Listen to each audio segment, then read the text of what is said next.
Direito notarial e registral, registro de imóveis, evolução do registro de imóveis.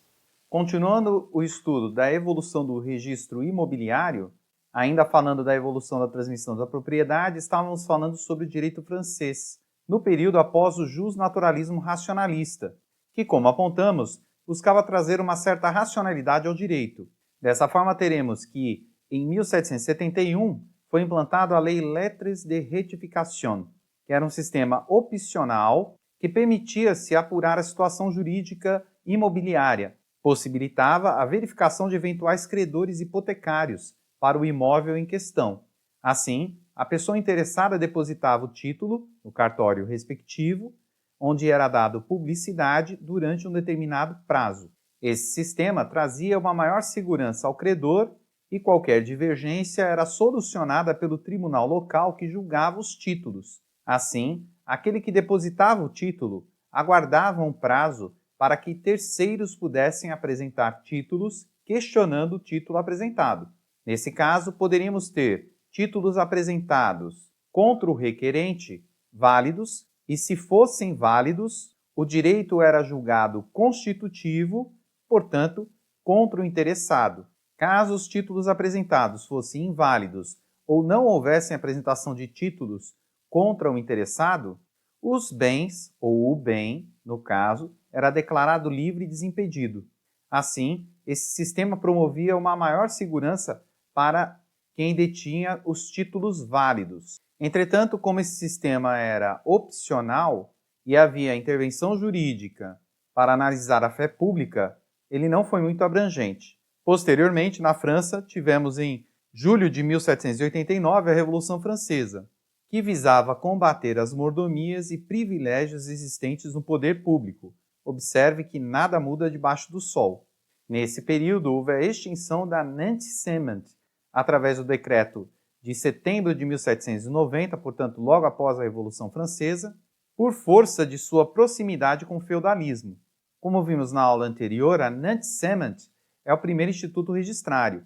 Entretanto, ela fazia apenas uma tradição simulada, o que tornava o Instituto um pouco frágil. E como o objetivo da Revolução Francesa era acabar com as mordomias e privilégios de determinadas classes, este instituto foi extinto. Entretanto, havia necessidade de se fazer um registro das propriedades que existiam à época.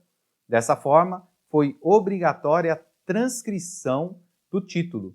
Essa transcrição deveria ser obrigatoriamente realizada no caso das hipotecas, bem como no caso das alienações de imóveis. Observe que essa é a primeira menção da palavra transcrição, portanto, de 1790.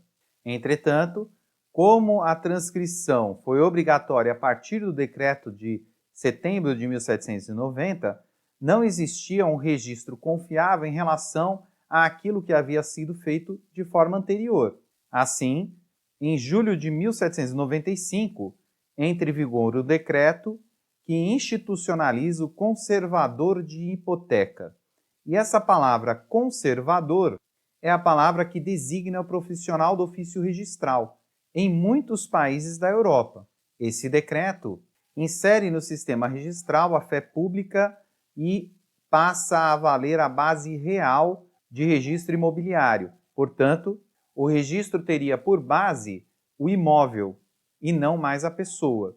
Esse decreto também obriga os proprietários a declarar ao conservador de hipoteca a situação jurídica de seus bens, numa tentativa de organizar o sistema hipotecário que existia antes da extinção da Nantes-Saint.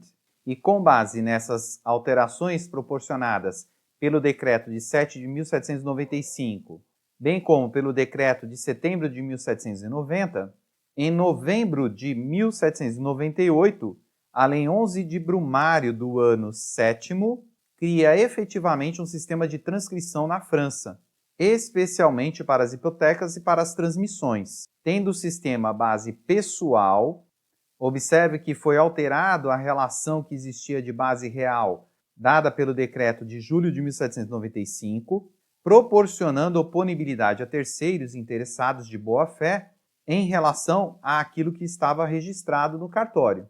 Portanto, temos a implementação do princípio da publicidade e o princípio da prioridade no sistema francês registral. Assim, teremos que o contrato transmite a propriedade entre as partes, conjugado ao registro, com base no princípio da publicidade e no princípio da prioridade, proporciona a inoponibilidade de terceiros.